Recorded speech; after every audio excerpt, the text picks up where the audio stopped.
감사합니다.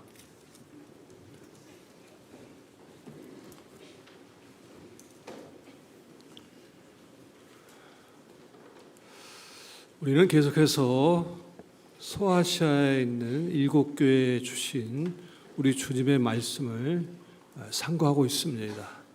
우리는 이 소아시아 교회에 향하신 주님의 말씀을 통하여 우리 주님께서 원하시는 교회는 어떠한 교회인가를 살펴보고 있는데, 주님께서 교회를 보실 때 너의 교회는 얼마나 많은 숫자가 보이느냐 그걸 보지 아니냐 하셨습니다. 그렇다고 너희 교회는 건물이 얼마나 웅장했느냐 그것도 보지 아니냐 하셨습니다. 주님은 그 교회가 어떤 시스템을 가지고 있느냐 그것 보지 아니냐 하셨습니다. 주님이 보시는 것은 크기나 어떠한 숫자, 어떤 외형이 아니라 그 교회의 질적인 모습이 어떠했느냐를 보셨습니다.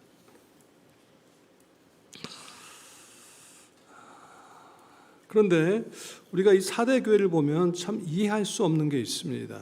왜냐하면 소아시아 7교회 중에 라오디아 교회와 함께 이 4대 교회는 전혀 칭찬이 없었습니다.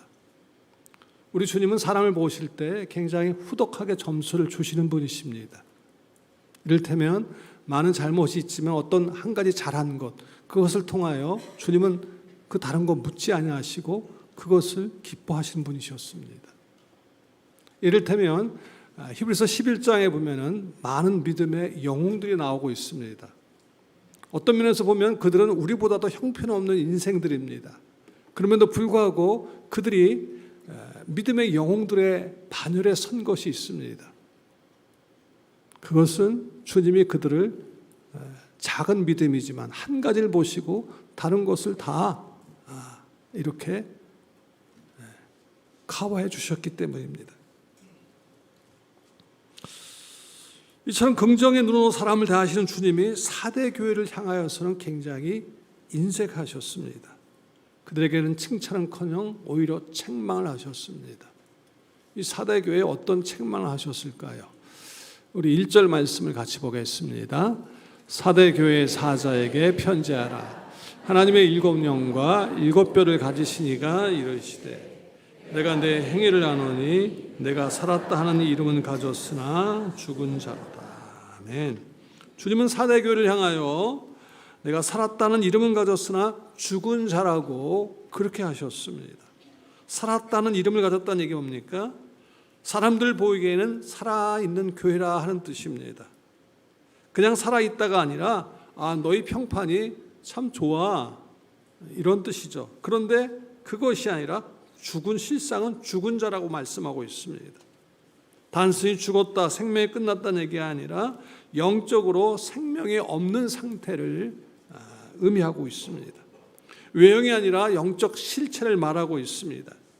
이 죽었다는 말을 원어에서 보면은 과거 시제가 아니라 지금 현재입니다.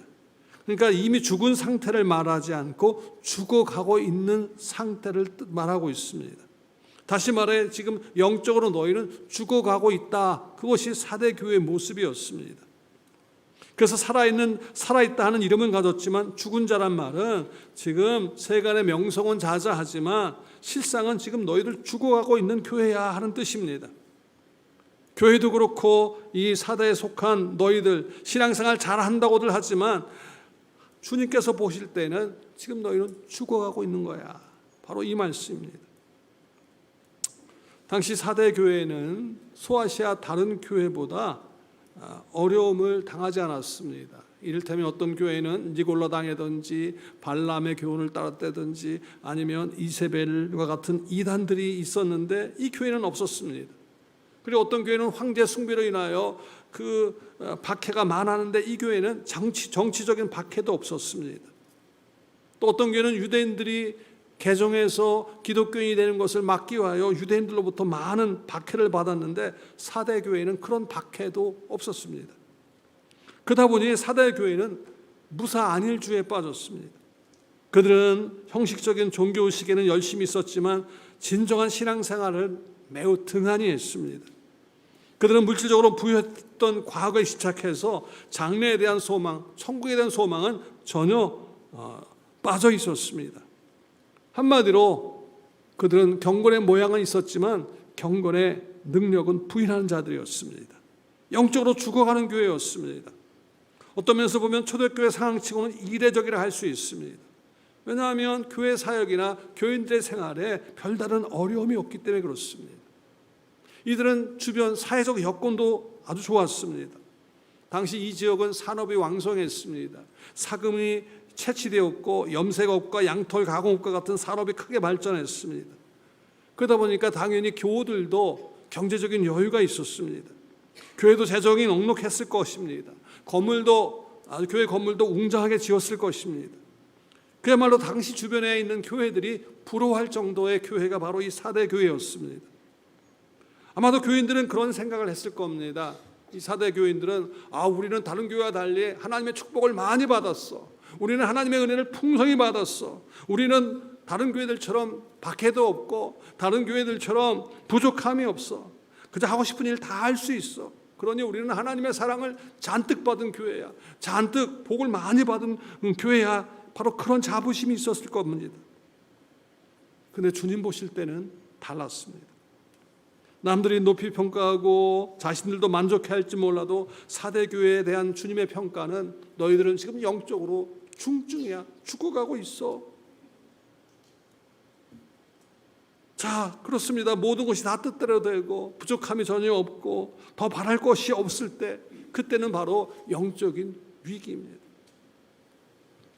우리가 한 번씩 박물관에 가보면은 거기에 보면은 박제된 짐승들이 있습니다. 어떻게 보면 꼭 실물 그대로죠. 그리고 컴퓨터 제어 장치에 의해서 막 움직이기도 하고 때로는 그 동물의 소리를 내기도 합니다. 하지만 이 박제된 짐승은 죽어 있습니다. 생명이 없습니다. 이 죽었다는 말의 다른 표현은 생명이 없다는 말입니다. 요한일서에 보면 아들이 있는 자에게는 생명이 있고 아들이 없는 자에게는 생명이 없다고 말씀하셨습니다. 그러니까 죽었다는 이 말 그 안에는, 너희 안에는 예수님이 없다는 뜻입니다. 자, 오늘 우리의 영적 상태는 어떤가 한번 보십시오. 살았다 하는 이름은 가졌지만 실상은 거듭나지 못한, 영적으로는 점점 죽은 자의 상태에 머물러 있지는 않은지, 과연 나는 예수의 생명으로 충만한가 스스로를 돌이켜 보십시오. 우리 주님께서 사도 바울을 통하여 고린도 사람들에게 보내는 두 번째 편지에서 다음과 같이 말씀하고 있습니다. 같이 봅니다. 너희는 믿음 안에 있는가? 너희 자신을 시험하고 너희 자신을 확증하라. 예수 그리스도께서 너희 안에 계신 줄을 너희가 스스로 알지 못하느냐. 그렇지 않으면 너희는 버림받은 자니라. 아멘. 너희가 믿음 안에 있는가 스스로 확증하고 너희 자신을 확증하라고 말씀하고 있습니다. 그리스도께서 너희 안에 거하고 있는지 너희 스스로 살펴보라는 말씀입니다. 예수님이 그 안에 있는 사람은 믿음이 있는 사람이고, 그 안에 아무리 종교적 외형을 갖췄다 할지라도, 직분을 가졌다 할지라도 예수의 생명이 없으면 믿음이 없는 자입니다. 과연 우리는 예수의 생명으로 충만한가 말이죠. 살았다는 이름은 가졌지만 실상은 아직도 거듭나지 못하고 그저 종교적인 외투만 입고 영적으로 죽은 자의 상태에 머물러 있지는 않는지, 주님께서는 사대 교회를 향하여 안타까워하듯이 오늘 우리 한 사람 한 사람을 향하여 예수의 생명으로 충만케 되기를 원하십니다. 자, 이 같은 사대 교회를 향한 우리 주님의 명령이 있습니다. 우리 2절 말씀, 3절 말씀 봅니다. 너는 일깨어 그 남은 바 죽게 된 것을 굳건하게 하라. 하나님 앞에 내 행위에 온전한 것을 찾지 못하였노니 그러므로 내가 어떻게 받았으며 어떻게 들었는지 생각하고 지켜 해라. 만일 일깨지 아니하면 내가 도둑같이 이르리니 어느 때에 내게 이르는지 내가 알지 못하리라. 아멘. 자, 우리 주님께서는 사대 교회를 향하여 5가지 권고의 말씀을 주셨습니다. 먼저는 일깨어라 말씀하고 있습니다. 일깨어라는 말이 무엇입니까? 계속 깨어 있으라 하는 뜻입니다. 영적인 잠에서 깨어 일어나야 한다는 이야기입니다.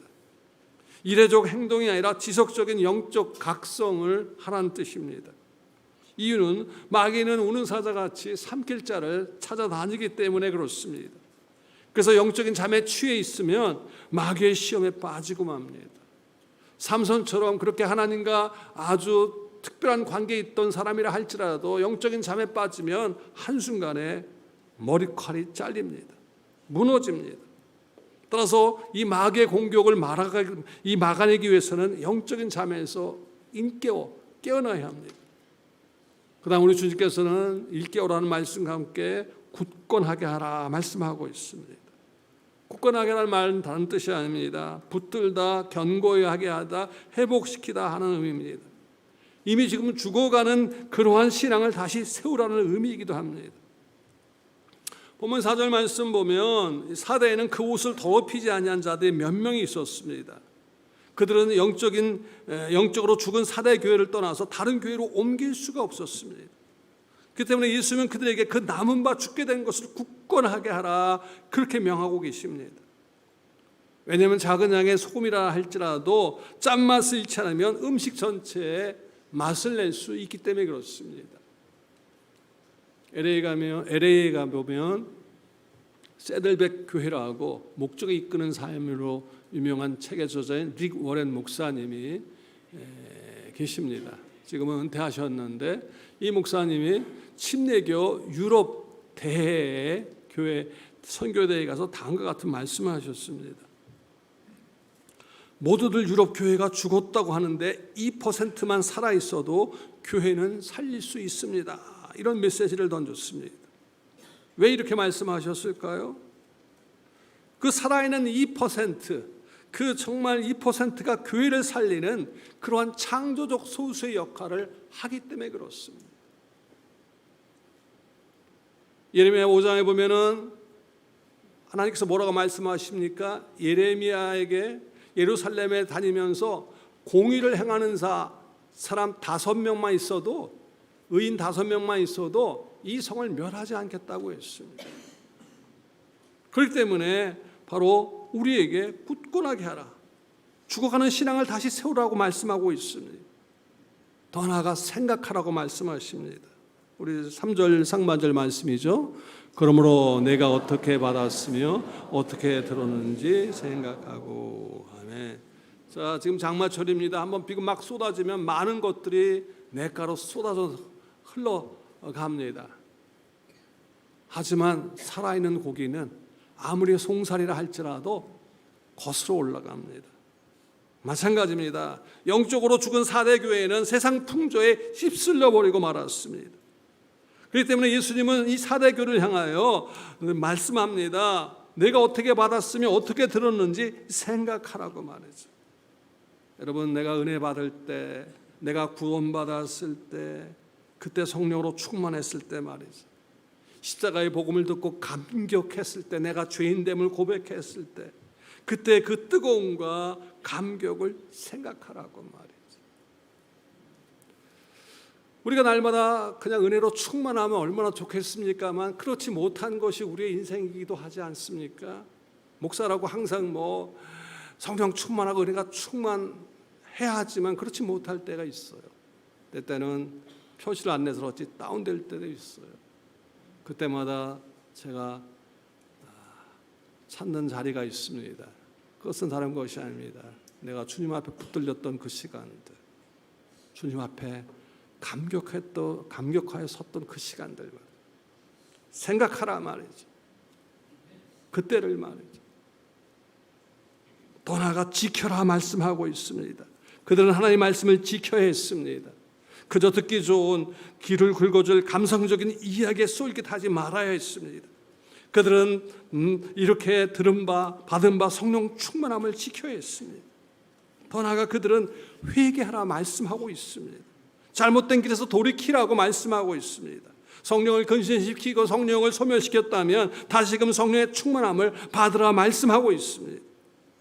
여기 일깨워라, 굳건하게 하라, 생각하라, 지켜라, 회개하라. 우리 주님은 사대 교회를 향하여 이 5가지로 명하셨습니다. 그런데 이어서 경고의 말씀을 덧붙이고 계십니다. 그것이 3절 후반절에 이렇게 기록되어 있습니다. 같이 봅니다. 만일 깨지 아니하면 내가 도둑같이 이르리니 어느 때에 내게 이르는지 내가 알지 못해. 아멘. 만일 깨지 아니하면, 자, 우리 주님이 명령하신 그 5가지의 명령 가운데 첫 번째 해당되는 것 일깨우라 했는데 주님은 다시 이것을 강조하고 있습니다. 그렇다고 4개의 말씀을 소리하라는 이야기가 아니라 똑같이 순종해야 합니다. 만약 우리가 그 명령을 따르지 않으면 주님께서 도둑같이 임하실 것이라고. 도둑이 임하면 어떻게 합니까? 도둑은 어떻습니까? 예고 없이 찾아옵니다. 그리고 도둑이 한번 들면 많은 피해를 받기 십상입니다. 마찬가지로 우리 주님은 도둑같이 어느 날 급박하게 호련히 임하실 것입니다. 그리고 주님은 공의로 그들을 심판하실 것입니다. 주님의 명령에 순종한 사람들은 주님이 주시는 상을 받을 것이고, 그렇지 못한 사람들은 주님이 내리시는 심판 앞에 처해지고 말 것입니다. 그러기에 이제 우리는 영적인 잠에서 깨어나야 합니다. 다시 회복해야 합니다. 회개하고 돌아서야 합니다. 자, 이 사대 교회에게 우리 주님은 다음과 같은 약속을 또 하십니다. 4절 말씀입니다. 그러나 사대에 그 옷을 더럽히지 아니한 자 몇 명이 내게 있어 흰 옷을 입고 나와 함께 다니리니 그들은 합당한 자인 연고라. 5절 말씀입니다. 이기는 자는 이와 같이 흰 옷을 입을 것이요 지우지 아니하고 그 이름을 내 아버지 앞과 그의 천사들 앞에서 시인하리라. 아멘. 이기는 자에게는 흰 옷을 입히겠다고. 이기는 자가 뭡니까? 영적으로 깨어있는 자, 회개하고 믿음을 끝까지 붙잡는 사람에게는 3가지 약속을 하셨는데 먼저는 흰 옷을 입을 것이다 말씀하고 있습니다. 영적으로 죽은 사람들은 죄로 더럽혀진 더러운 옷을 입었습니다. 그러나 영적으로 살아있는 사람들은 예수님의 십자가에 흘린 보혈로 말미암아 그들의 그 더럽혀진 옷들이 깨끗하게 씻김 받아서 주님이 희게 해 주셨습니다. 그들은 바로 주님과 함께 거할 것이다 말씀하고 있습니다. 또 하나가 그들의 이름을 생명책에서 결코 지우지 아니하겠다고 말씀하십니다. 당시에 호족부를 이 양피지로 만들었습니다. 이 양피지는 세월이 흐르면 그 기록된 이름이 흐려졌습니다. 그리고 사람이 죽으면 그의 이름도 호족부에서 지워져 버리기도 했습니다. 그러나 하늘나라 생명책에는 이기는 자의 이름이 결코 흐려지는 법이 없습니다. 아울러 하나님의 나라의 생명책에서 지워지지 않을 것이라고, 더 나아가 주님과 함께 무한한 영광을 누릴 것이라고 그렇게 약속하고 있습니다. 더 나아가 예수님은 이기는 자의 이름을 하나님과 그의 천사들 앞에 시인하실 것이라고 그렇게 약속하셨습니다. 우리 6절 말씀 한번 마지막으로 보겠습니다. 6절. 귀 있는 자는 성령이 교회들에게 하시는 말씀을 들을지어다. 네. 자, 귀 있는 자는 무엇입니까? 이 귀를 이야기하지 않죠. 주님의 책망을 겸손히 받아들이는 사람들, 회개하고 정말 주 앞에 바로 선 사람들, 그 사람들에게 주시는 말씀입니다. 결코 사대 교회만 허락한 말씀이 아닙니다. 오늘 우리 모두에게 하신 말씀이기도 합니다. 그렇다면 이 사대에게 주신 말씀을 오늘 우리 각자에게 한번 적용해 보십시다. 정말 오늘 우리는 어떤 상태에 있는가 한번 보십시오. 혹이라도 아직도 죽은 상태에 머물러 있지 않은가? 사람들은 나의 신앙이 좋다고 이야기하고 있는데, 내가 어떤 직분도 받았다고 그렇게 호칭을 부르고 있는데, 과연 나는 하나님 보시기에 영적 상태가 어떠한가 말이죠. 자, 진단하는 거 쉽습니다. 여러분, 내가 과거에는 예배할 때 그 예배 시간이 그렇게 그리워졌습니다.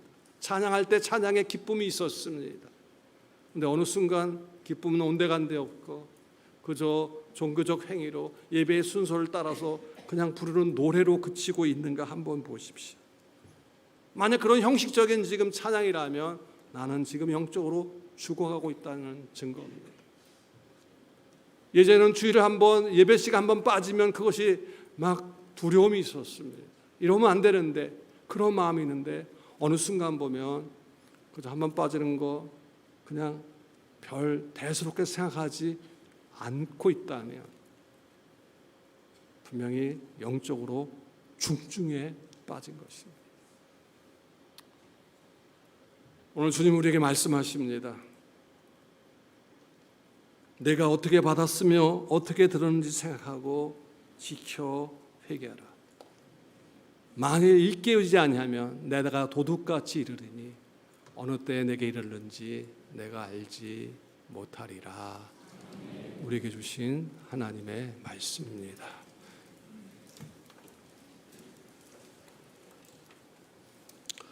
하나님 아버지, 이 4대 교회의 모습, 살았다고 하나 실상은 죽은 자로다. 주여, 우리의 모습이 이 모습일까 두렵습니다. 영적으로 중증으로 이렇게 죽어가는 줄도 모르고 그저 종교 생활에 익숙한 것으로 만족하고 있는 저희들을 용서하여 주옵소서. 다시 일깨워 정말 십자가 앞에서 우리 자신을 보게 하시고 정말 굳건히 지킬 것을 지키게 하시고 생각할 것을 생각하게 하시고 회개하며 철저히 하나님의 사람으로 서게 하옵소서. 예수님 이름으로 기도드립니다. 아멘.